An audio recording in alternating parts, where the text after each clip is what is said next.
Hello, everyone. Welcome to this month's interview. We are here with Catherine, who is a part of YCAT.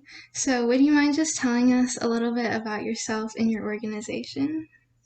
Yeah, so YCAT is a Youth Climate Action Team, and basically we organize a bunch of student volunteers across the nation, and we work with seven different core teams as well as a climate education committee, extracurricular education committee. But basically, we have students like sort themselves out into different initiatives and what they want to work on in terms of advocating for climate change, because we are a climate justice advocacy group.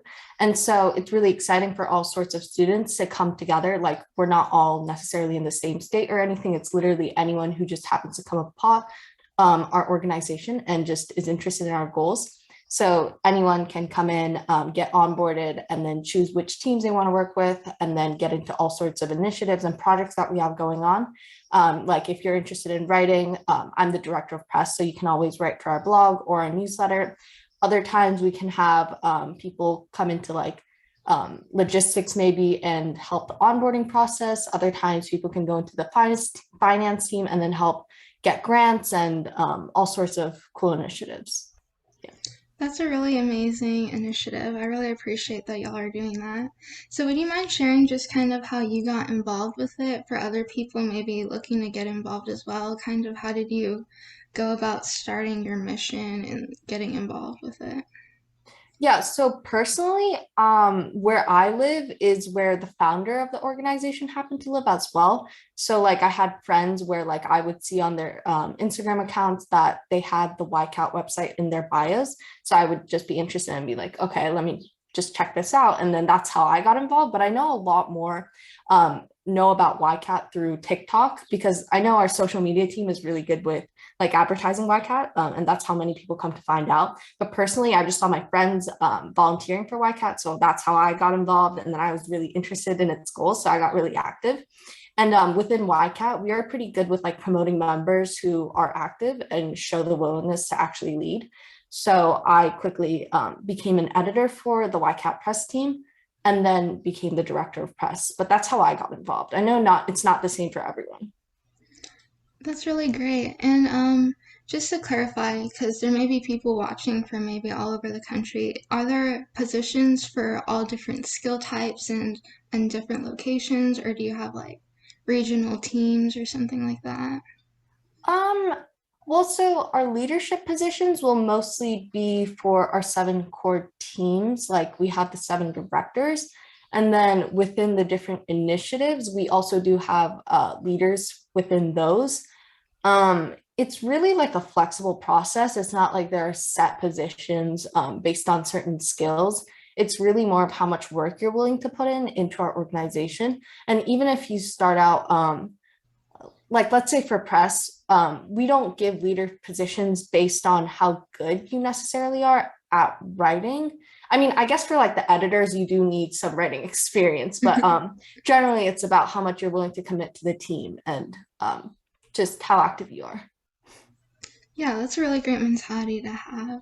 So, in your opinion, why do you think it's important for students like us to get involved, especially when it feels like no matter what you do, it won't really make a big difference? Yeah, I mean, I think I was definitely of that mindset before I joined YCAT too, and like before I started volunteering in general. But I think it's good to keep in mind that what we do actually does have an impact. Like, first of all, by like being on the social media team or the press team and getting these graphics and articles out, like you are informing people. Like, first, you're spreading awareness, that's having an effect. But then, second, we also work on like lobbying and different initiatives. And the fact that we're able to gain so many volunteers and then kind of get a position where we're able to contact the people at the White House or just get the word out there on issues that matter, that's like having an impact, because that's like constantly reminding people that climate change is an issue. And we're also gathering so many people to help us in our initiatives. So I think like the existence of YCAT itself and how we're gaining more ground is like proof itself that we are having an impact. And yeah, like volunteers necessarily like it would help if they didn't fear as much about how minimal their impact might be, because whatever they do, it is still going to help increase spread of awareness, and just, it is going to have an impact. I definitely agree because even if you start small, it takes something to eventually go into something bigger. So, you mentioned a little bit how you do like lobbying and things like that. So, would you mind kind of like expanding upon like real impact you've had? Like, what exactly have you done in the community? And do you have any advice for teens who maybe want to help climate change and climate activism but don't really know where to start? Like, are there just real world steps you can do, like reducing your carbon emissions or things like that, that you recommend? Yeah, so first, with the lobbying, I don't know the exact stats, but we've been able to gather a lot of people to help us organize the lobbying efforts. And we've had like, um, well, you can kind of see through our social media campaigns, because I know we've blasted a lot about our lobbying efforts in the past. So you can look at that for more specific results. But I know the lobbying has gained attention and been effective. Like, I know recently we've been able to like partner with the White House too. That's going to be a bit more mentioned in the future. But as for how people can get involved with climate change, or like preventing climate change, I think uh, definitely joining volunteer organizations is that always going to help. You can always kind of alter your lifestyle to be a bit more sustainable as well. Um, Third, like educating yourself on the issues that matter and like what really has the biggest impact on the climate. And then, of course, like besides changing your own lifestyle, because like individuals don't necessarily contribute the most to climate change, like it is also like corporations.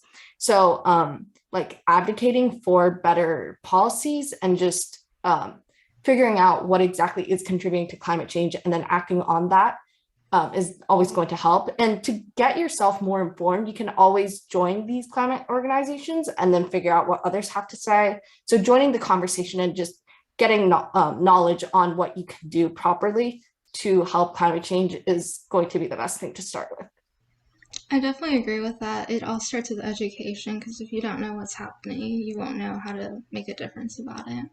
So, this question is a little less specific to teenagers in general, but why do you think we should care about climate change? I know maybe that's a basic question to ask, but I know definitely there are people who don't see it as a very pressing issue. So, what would you say to them who think, oh, yeah, it's a thing, but there are more important things happening? Yeah, so climate change, I think, is like well, I wouldn't say the one unique issue, but one of the unique issues that will have a long lasting impact, and isn't something that's like a minor problem. Like, even if it doesn't seem to be that big of an issue right now, like it will continue to affect us in the future. And it's going to have worse outcomes in the future if we don't act now. And like the science is telling us that the effects already are pretty bad. But some people don't see the urge in acting on it right now, which I don't think is very sustainable. Like, to act on climate change is to act for a better future, even if that sounds cheesy, because like that really is what the science is saying, and that is what we're seeing right now. Like, the way that we're living isn't necessarily sustainable for us. And we only have one earth, right? And we know that future generations, like our children and our grandchildren, even though we're so young right now to kind of think about that, they're definitely going to be affected by all like worse environmental conditions than what we're facing right now. So this is just like a continuous process where if we're like trashing on everything that we're living right now, that's going to be really bad in the future, even if we might not bear the brunt of the worst consequences. I definitely agree with that. And you mentioned how you guys have blogs and things like that. So is that open for anyone to write for maybe people who are interested in trying to get involved? Yeah, for sure. Especially with press, we don't require any like past writing experience. Any passion in writing is welcome, because we just want anyone to come in and express how they feel. We read about a variety of different climate topics, so we don't expect perfection or anything. We just want originality and just coverage of whatever topics anyone is interested about. And generally, these will be things that are undercovered in the media, perhaps. So anything is great. Anyone can join. that's with all the core teams too. So anyone with the passion to help climate change is welcome. I really like that. I think it's important to be inclusive for everyone. And you mentioned how you write about a lot of things that maybe aren't necessarily covered in the media. So would you say being a generally youth-led group, it allows you to cover things that you think maybe adults or more professional people kind of overlook?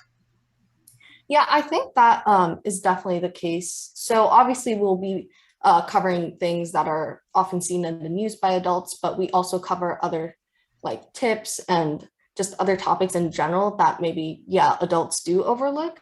So I think it's nice to have climate change be looked through a teen's lens and then get that onto a public platform like our blog and our newsletter, especially our newsletter where we choose our own themes and then just have the writers kind of figure out what they want to go into. And I guess that is similar with the blog too, because we have our members brainstorm what they want to cover, and then we'll give out assignments. But yeah, it's really covering all sorts of topics that that really are seen through a teen's lens, which I think is a cool take. Yeah, I also really agree that maybe just because you're not the most professional writer doesn't mean you don't have something valuable to say. So would you mind just sharing your social medias and websites, just where people can find you? Because hopefully people will be interested in maybe trying to make a difference with you guys. Yeah, so our website is ycatinc.com. And then our social media, you can definitely find us on Instagram. Our account name is Youth Climate Inc. Do you want me to spell that out or like put it in the chat maybe? Sure. Okay, so Instagram will be Youth Climate Inc. And then our website is ycatinc.com. And Inc as in INC. I think TikTok should have the same tag. Mm.